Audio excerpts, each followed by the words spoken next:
Hello student, आप सभी का ज्ञान भारती क्लासेस में बहुत बहुत स्वागत है।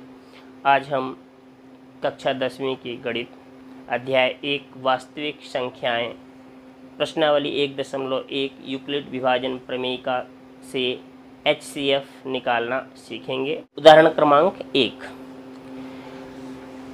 इस उदाहरण में हमें 4052 और 12576 का HCF यूक्लिड विभाजन एल्गोरिथम का प्रयोग करके ज्ञात करना है। तो चलें HCF कैसे ज्ञात करेंगे ये देखते हैं। तो सबसे पहला काम हम ये देखेंगे कि 12576 और 4052 ये दोनों में बड़ा कौन है। तो देखिए 12576 क्या है, बड़ा है 4502 से। तो हम क्या करेंगे, बड़े वाले संख्या में छोटी वाली संख्या का भाग देंगे। ठीक, तो देखिए 4052 का हम 12576 में भाग देंगे। भाग कितनी बार गया, 3 बार गया। ठीक, तो शेषफल कितना प्राप्त हुआ, 420। तो जो हम अभी यूक्लिड विभाजन प्रमेयिका देख चुके हैं, उस प्रमेयिका की मदद से हम इसको किस प्रकार से लिखेंगे, 12576। अब देखिए इसमें हम किसका भाग दिए हैं, 4052 का भाग दिए। तो भागफल कितनी बार गया, 3 बार, और शेषफल कितना प्राप्त हो गया हमको, 420। अब देखिए शेषफल 420 प्राप्त हुआ है। और ये क्रिया हमको कब तक करनी है, जब तक हमको शेषफल 0 प्राप्त नहीं हो जाता। तो यहाँ पे शेषफल चूँकि 420 प्राप्त हुआ है, तो हमको ये कार्य फिर से करना पड़ेगा। तो अब क्या करेंगे, अब 420 का हम 4052 में भाग देंगे। ठीक, तो देखिए 4052 में हम 420 का भाग दिए, तो भाग कितनी बार गया, 9 बार, और शेषफल कितना प्राप्त हुआ, 272।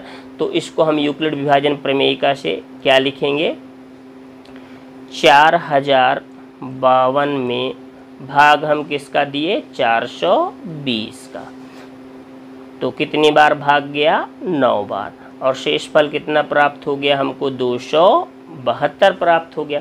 फिर से देखिए शेषफल क्या हमको 0 प्राप्त हुआ, नहीं प्राप्त हुआ। तो अब फिर से यही क्रिया को दोहराएंगे। अब हम क्या करेंगे, 272 का इस 420 में क्या करेंगे, भाग देंगे। तो चलें भाग देते हैं। तो 420 में हम जब 272 का भाग देंगे तो शेष कितनी बार भाग गया, 1 बार, और शेषफल कितना प्राप्त हो गया, 148।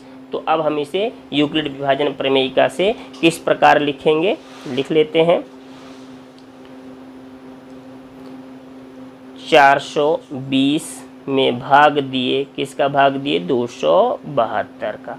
तो भाग कितनी बार गया, 1 बार, और शेषफल कितना प्राप्त हो गया है हमको, 148। अब फिर से देखिए क्या यहाँ शेषफल 0 प्राप्त हुआ, नहीं प्राप्त हुआ।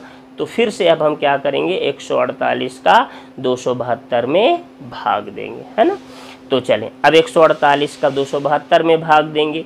तो यहाँ पे देखिए जब हम 148 का 272 में भाग दिए तो 1 बार गया, और शेषफल कितना बचा, 124। तो हम इसे लिखेंगे यूक्लिड विभाजन प्रमेयिका से, 272 में किसका भाग दिए हम, 148 का। तो कितनी बार भाग गया, 1 बार, और शेषफल कितना प्राप्त हो गया हमको, 124। फिर से देखिए क्या यहाँ शेषफल 0 प्राप्त हुआ, नहीं हुआ। तो अब फिर से हम इस 120 का इस 148 में क्या करेंगे, भाग देंगे। तो चलें अब हम 148 में भाग दे रहे हैं। 148 में किसका भाग देना है हमको, 124 का। कितनी बार भाग गया, 1 बार, तो शेषफल कितना बच गया हमारे पास, 24 बचा। अब फिर देखिए क्या शेषफल 0 प्राप्त हुआ, नहीं प्राप्त हुआ। चूँकि शेषफल 0 प्राप्त नहीं हुआ तो अब ये क्रिया को फिर से हम दोहराएंगे। ठीक, तो चलें अब 24 का 124 में भाग देंगे। तो अब लिखेंगे इसको यूक्लिड विभाजन प्रमेयिका से, 124 बराबर 124 में किसका भाग देना है, 24 का। तो जब हम 24 का भाग दिए तो देखिए 124 में जब हम 24 का भाग दिए तो हमको कितना प्राप्त हुआ, 5 बार भाग गया और शेषफल कितना बचा, 4। तो हमको 5 बार भाग गया और शेषफल कितना प्राप्त हो गया 4। तो फिर से शेषफल 4 प्राप्त हुआ, मतलब हमको 0 प्राप्त नहीं हुआ, तो फिर इस 4 का क्या करेंगे 24 में भाग देंगे। ये क्रिया आपको तब तक दोहराना है जब तक शेषफल 0 प्राप्त नहीं हो जाता।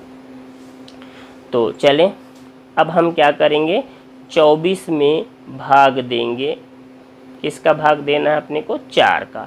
तो कितनी बार भागफल जाएगा 4 छंग 24, 6 बार, और शेषफल कितना प्राप्त हो गया 0। अब देखिए शेषफल हमको 0 प्राप्त हो गया, तो यहाँ लिखेंगे चूंकि r का मान शेषफल हमको 0 प्राप्त हो गया, और 0 किसका भाग देने पर प्राप्त हुआ है 4 का भाग देने पर प्राप्त हुआ है, इसलिए HCF कितना हो जाएगा 4।